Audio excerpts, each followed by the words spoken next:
Guys, I'm Dorian Day and welcome to Massive in Depth number 15. Today we're going to be going over how to make whoops and lasers. Once again, this video accompanies the release of a pack from Sick Twisted Minds, the very creatively titled Whoops and Lasers Volume 1. Now what are whoops and lasers? Well, I think most people know what lasers are, but I'm not sure if whoop is a universal term for these things, but that's what I call them. I'm going to go over the sound, but an easy way to put it is lasers are very knife party and Skrillexy, and whoops are more of a Diplo, Dylan Francis, twerky music type thing. At their simplest, whoops and lasers are basically the same sound. You take some high harmonic waveform and use pitch envelopes on them to create zipping sounds. So I'm going to stick with the saw. Sorry, not the same one as your volume envelope.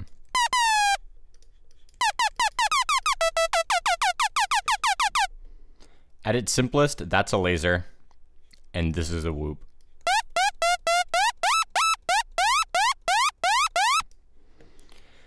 So lasers have instant attack, and the sound is all in the delay. So no attack, all decay.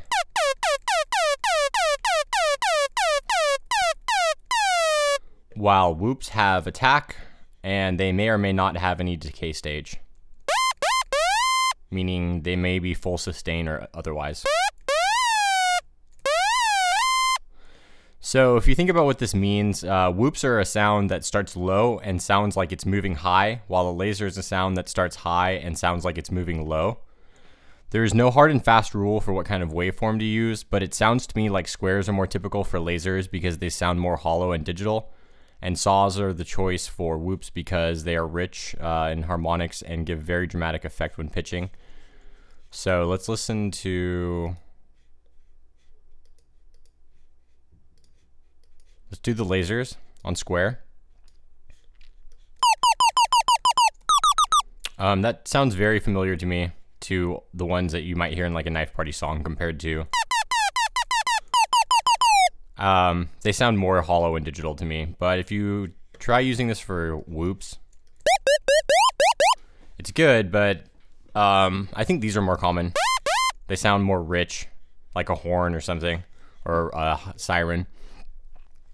And then if you want to go full knife party, switch out the envelope, or yeah, the pitch envelope for a stepper, or a performer that is, and then sync to 16th notes with ramps down.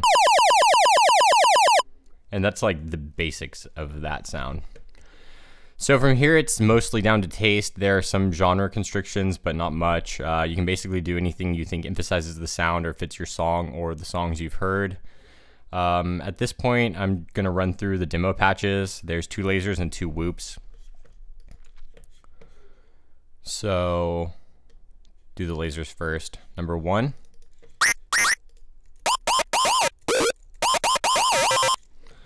Okay, so you start with a square wave, or sine square, but you're all the way on square, full intensity, 2 octaves above. And then you have this another sine square set on sine wave, except for it's pitched down 2 semitones, and this adds some inharmonic distortion, which you can change with the 2 macro. So a brief amount of information on inharmonics. You know, this is basically detuning, or well, not really, because detuning is small amounts. God, what should I say? The harmonics don't... The intervals for which harmonics line up very nicely are unison, which is the same note, octaves, and perfect fifths are the most consonant, followed by perfect fourths and following down from there. Major seconds are certainly not dissonant, but they're not the most consonant sounds in the world. And, or is this tuned to... This is 2 down. Yeah. Okay, so yeah, so this is tuned to a... wonder what the pitch of the sound is.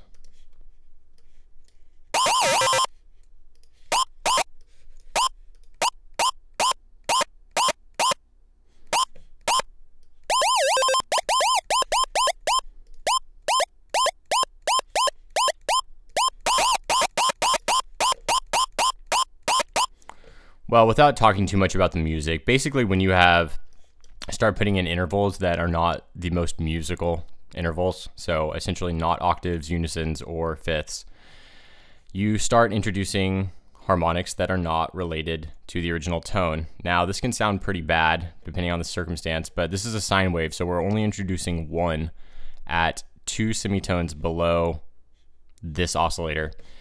Now, on its own, without feedback, scream, and tube.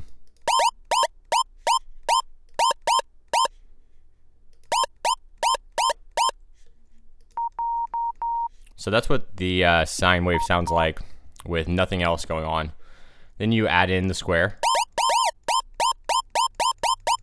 And mind you, this isn't being pitched. Maybe we should just for the illustrative purposes. This is kind of a complicated patch. All right, so that's a little easier to understand. So these things are at least moving together now, but they're 2 semitones apart. Well, when you start adding in distortion, this thing called intermodulation distortion happens, where you get sums and differences and so I'm not sure if there's any other combinations of the frequencies that are added. So when you throw this sine wave in, that's 2 semitones apart from this square wave, which is quote unquote correctly tuned, and then throw it through distortion, there's math going on between this single harmonic and all of these other harmonics, and it creates additional inharmonic tones that create craziness or distortion, but interesting distortion.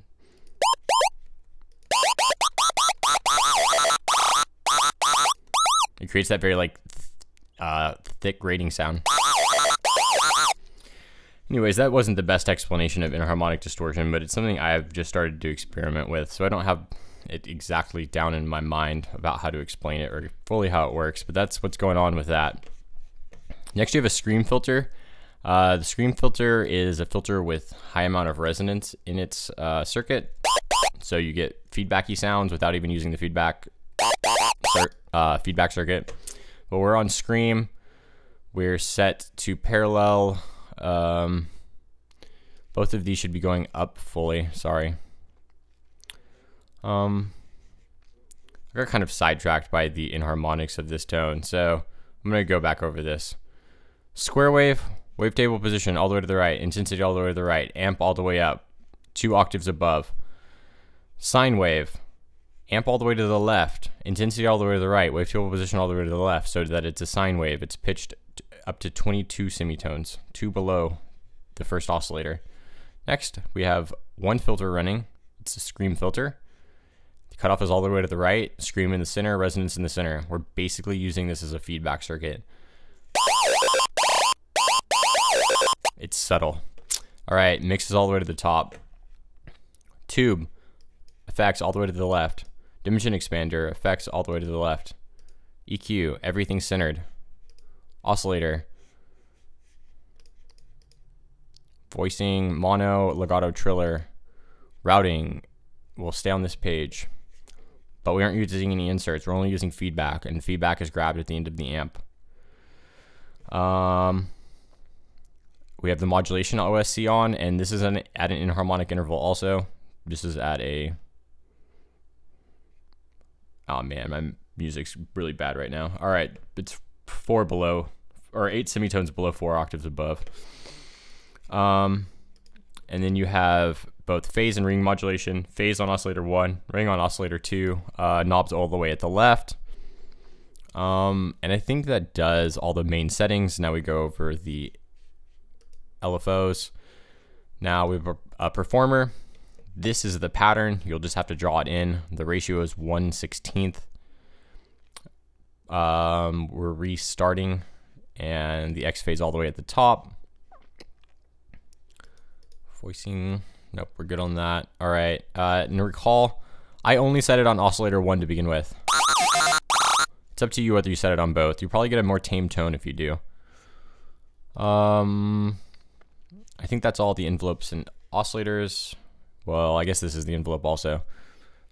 So this This controls, basically allows Massive to kind of work like a step sequencer. So the audio cuts out when you get to any of these ramps.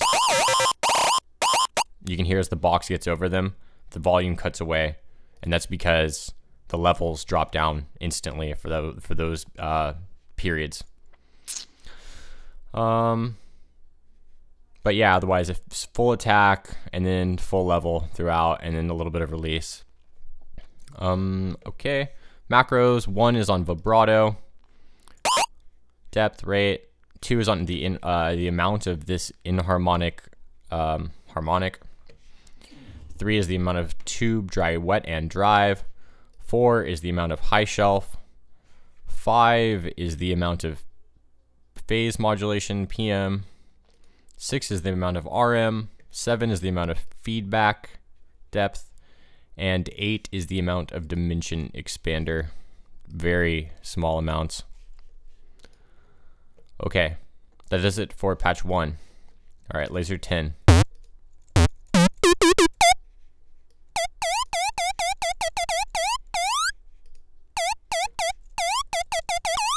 Okay. Sine square again, all the way to square. We're pitched 12 semitones up. We have an envelope that is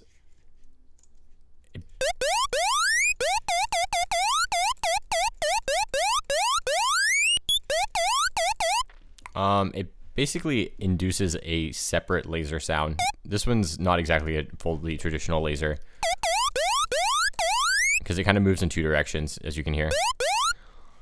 So you'll have to mess around and think about what's going on, but I'll finish describing it.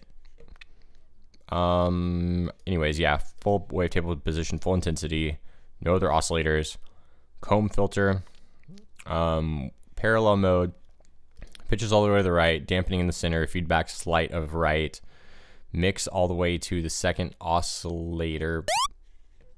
Yep, all the way to the second oscillator. Tube, T-tube, all the way to the left on the drive, and then centered on all the EQs. Once again, we have that, well, this is the envelope, and then I'll talk about all the modulators.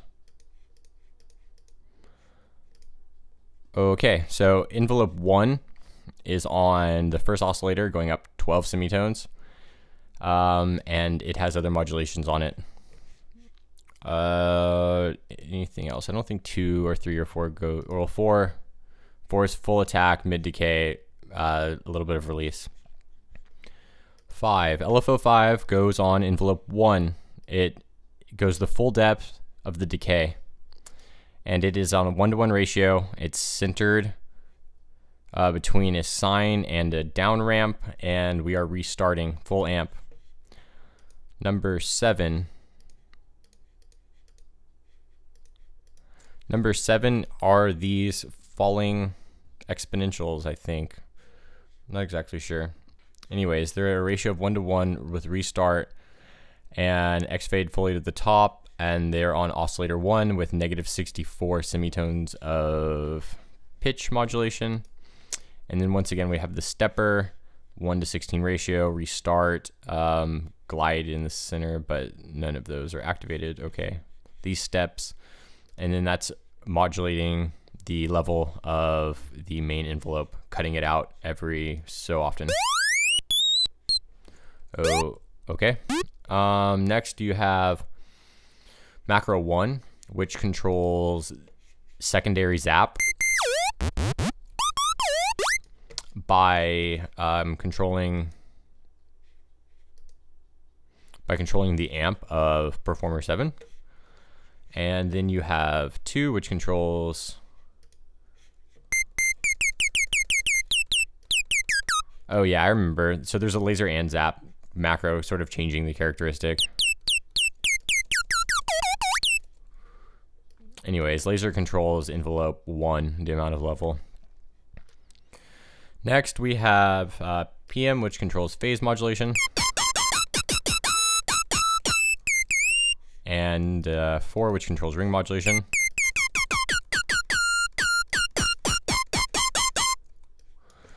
Number 5 controls the amount of clipping. Number 6 crossfades over to the comb filter.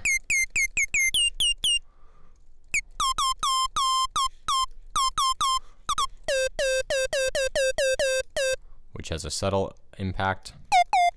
7 is the amount of tube, and 8 is the amount of high shelf. Okay, that does it for the lasers. On to Woop number 1.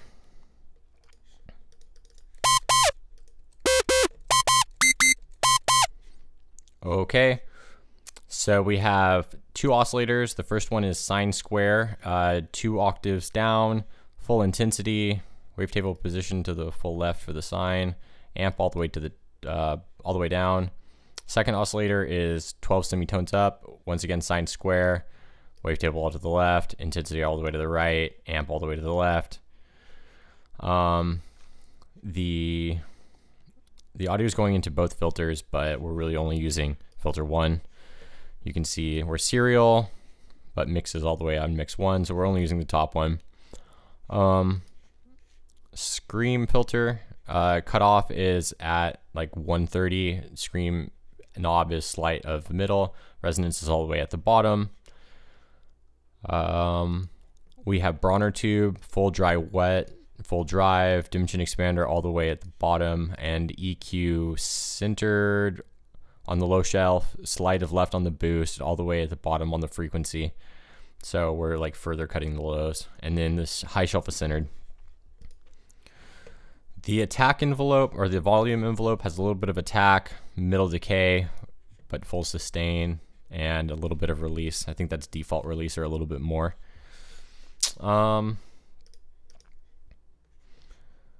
No portamento. Vibrato settings are default. Mono, always retrigger. Routing, insert 1, insert 2, and feedback at the end of the amp section. Okay, I don't see envelope 1 on anything, so wait a minute. Okay, I still don't see envelope 1 on anything. So let's start going over the envelopes. Envelope 2 is on the pitch of OSC 1 and 2, going up a octave or 12 semitones. It's on the volume or amp of both oscillators. It goes full depth on oscillator 2 and about slightly more than halfway on the first oscillator. It controls the cutoff twice on the scream filter, about the same amount the whole way, and then the modulation is clipped. Scream goes slightly left of center. It's like 11 o'clock, resonance all the way at the bottom. Mix all the way, okay, no. I'm going over the same parameters again. All right, from there, I think there's just the macros, right? Yep, okay, so macro 1 is on vibrato, right there. Macro 2 is on the rise of envelope 2, or the attack, so this is our whoop. And then 7 is our fall.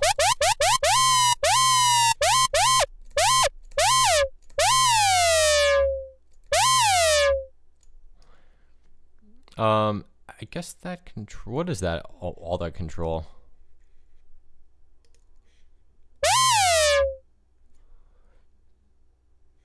Okay, okay.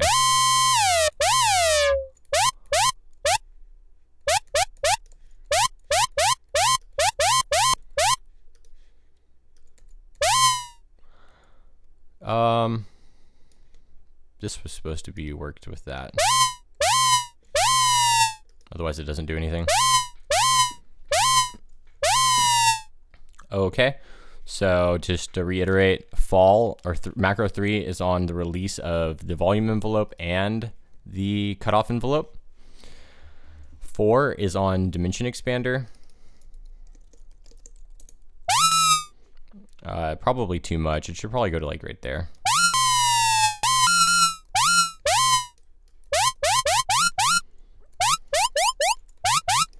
Layer sidechains the amount of the first oscillator that comes in. So you move 5 over to this modulation, you turn on sidechaining, and then you do the up arrow, so that the more that 5 increases, the more that 2 is allowed to affect the amp. kind of think of 5 as multiplying against the amp of 2. So 5 determines the maximum value that 2 can control the amp for. 5 determines the maximum amount that 2 can achieve its modulation depth. So if 5's at 50%, then 2 can only go 50% of the way on its modulation depth. 7 is the decay. No, I'm skipping. That was layer. 6 is brightness. It's the high shelf. 7 is the decay on the pitch.